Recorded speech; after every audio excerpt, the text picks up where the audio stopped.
It had been months since your son first mentioned his imaginary friend Mr. Smith. At first, you dismissed it as just a phase, but as the weeks went by, your child became increasingly attached to this imaginary figure. He would talk about him constantly, telling you about all the fun things they did together, but there was something unsettling about the way he spoke of him, as if he was more real than an imaginary friend should be. One night, as you were tucking your child into bed, he told you that Mr. Smith was going to come and visit them that night. You smiled, trying to play along, but deep down you were feeling uneasy. You sat up late, waiting to see if anything would happen. And then, you heard it. The sound of someone, or something, moving around in your child's room. You froze, unsure of what to do. But then, you heard a voice that sent shivers down your spine. It was a voice that you knew all too well. You slowly opened your son's door, and there he was. Mr. Smith was standing at the foot of your son's bed, his eyes locked onto yours. It was then that you realized that Mr. Smith was no imaginary friend, but a serial killer who had been stalking your family for years. He grinned at you, a sickly twisted grin that sent a wave of terror through you. You tried to run, but your legs wouldn't move, as if they were rooted to the ground. You could feel his presence behind you, getting closer and closer. You woke up the next morning, drenched in sweat, with a feeling of dread in the pit of your stomach. You rubbed your eyes, trying to shake off the remnants of the nightmare that still clung to your mind.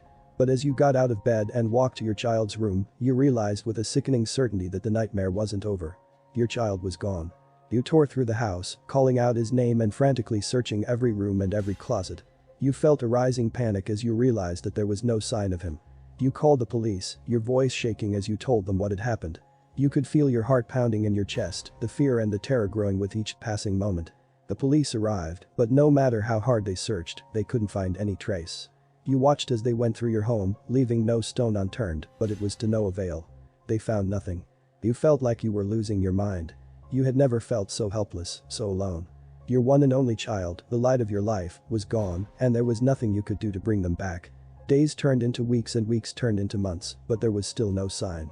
The police had no leads, and the investigation had gone cold. You couldn't shake off the feeling that Mr. Smith was still out there, somewhere, watching your every move. You started to notice strange occurrences happening around your house. You would hear strange noises in the middle of the night, and sometimes you would catch a glimpse of a dark figure out of the corner of your eye. You knew it was him. You started to feel like you were losing your mind. You couldn't sleep, couldn't eat, couldn't focus on anything else. You were consumed by the fear of Mr. Smith and what he had done to your child. Then, one night, as you were lying in bed, you heard a faint knocking on your window. You slowly got out of bed and walked towards the window. When you looked outside, you saw a figure standing in the darkness. It was Mr. Smith. You let out a scream and ran to the door, but it was locked. You could hear him laughing, a sinister cackle that sent chills down your spine. You knew he was inside your house now, and there was nowhere to hide. You could hear him moving through the house, getting closer and closer to your room. You could feel your heart pounding in your chest, your hands shaking with fear. And then, he was there, standing in the doorway, his twisted grin fixed on his face. He reached out his hand and said, "Come with me, my dear. I have someone you need to see." You followed him, too scared to resist. He led you to a hidden room in the basement, and there, tied up and gagged, was your child. He was alive, but barely. He had been brutally tortured by Mr. Smith and was barely clinging to life. The sight of your child, broken and beaten, shattered your heart into a million pieces. Tears streamed down your face as you fell to your knees, sobbing uncontrollably. All the fear and all the terror that you had felt faded away, replaced by an overwhelming sense of rage and sorrow. Fueled by raw, primal energy, you lunged at Mr. Smith.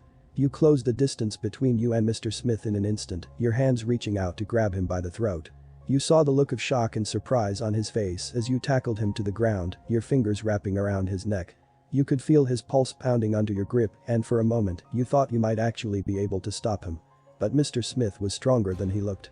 With a powerful twist of his body, he broke free from your grip, sending you tumbling to the ground.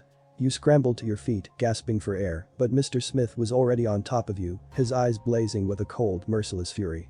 You could feel his weight pressing down on you, could feel his hot breath on your face. You were trapped, helpless, and you knew that this was it. This was the end.